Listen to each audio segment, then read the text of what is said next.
Albalakyo pa. In the town of Santa Rosa, there once lived a couple named Hugo and Imelda. Every mealtime, they quarreled over the chore of washing the dishes. I'm not going to wash any dish. Who says so? I say so. I work hard for the field. I'm not going to wash any dish. And who, Mr. Hugo, is going to wash these dishes? You! You are the woman! You should do all the hard work.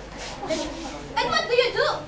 You tie the car roasting the reeds in the field, and you lay down on the grass and watch the breeze? You call that hard work? I cook! I clean the house! I wash your clothes! I scrub the floor! I'll do all the things you think you'll do! And yet, you used to help me! Wash the plate on which you have eaten!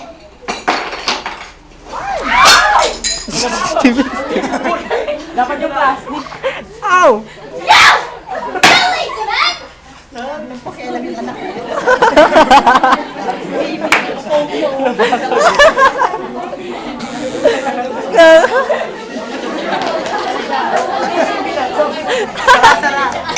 Don't strike me! Don't strike me! Come on! Under the table! Okay, okay. Lay down your broom. Come on, up there! Let's speak like a man, not you like a cunt under the table! Okay, let's have a wager. The first one of us who will speak after I said begin, we wash the dishes always. Alright, come on up there! What are you saying? Let's stop quarreling over the things. Let's have a wager. The first one of us who will speak after I said begin, will always wash the dishes. Nagdo-lollipop pa mo. Only that? First one who talks will always wash the dishes. Now, the mud! Umiikot. Always! Right. If you even say something, if you even say something just about Ruby, you will always wash the dishes. That's easy! Okay, let's begin. They both feel silent until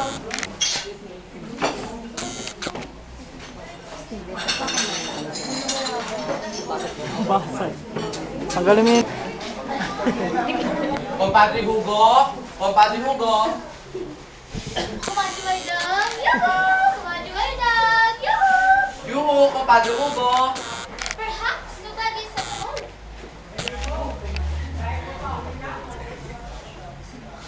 Oh, compadre, I found you. Can I borrow your axe? What's happened?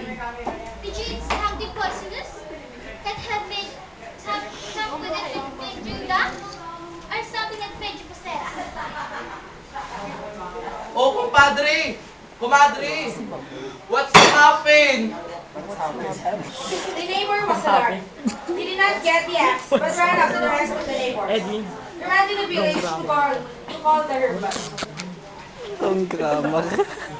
Ang grammar. Ayun sila.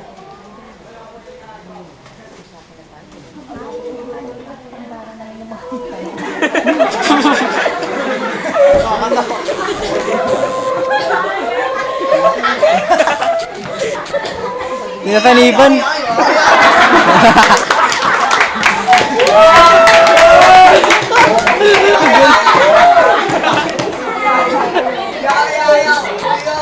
This is represent the loss of the soul!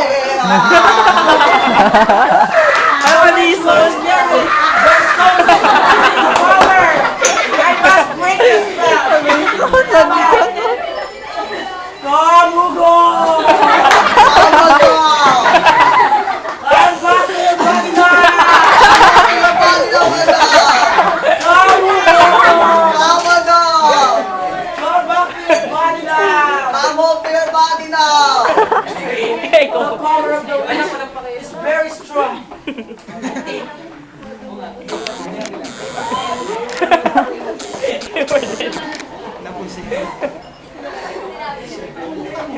We shall bury them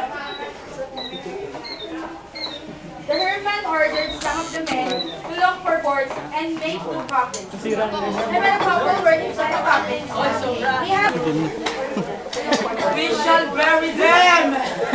We shall! Ay, lilibing. the hermit Noy, approached Noy. Kamala. Although Oh, Noy. Freeze! Freeze. Freeze! Ginagawa niya.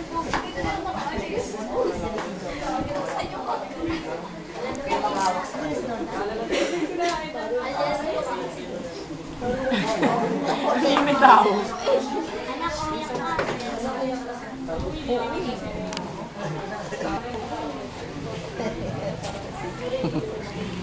Sulit nilayag naman. Napapakan na po, ano. Ulitin na lang mamaya. Okay. the hermit approached Kamala.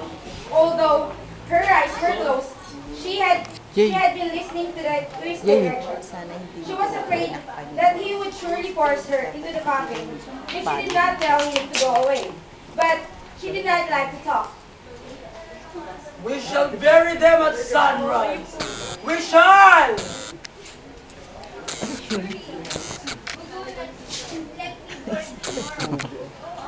Napugo.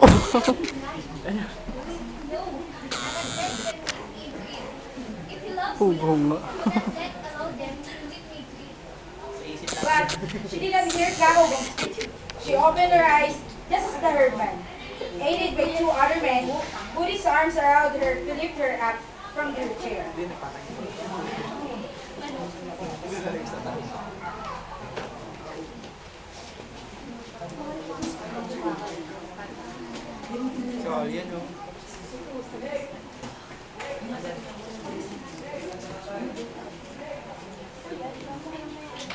Don't touch me! Get out! Get out of my house! Shame on you for coming here! Selling with our lives! Yes! Yes! Yes! You go first! I'm in the major! I got it! I was the major! So now you will always wash the dishes! That's why he answered by the others. The herdman Alien, ang dami mo sinabi! Nag-lollipop lang man, no?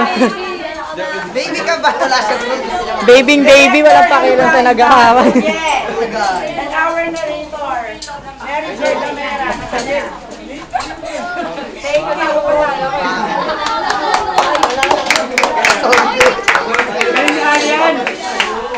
Kasi ayaw mo, hindi ka naman nag-aaral. Kakaloka.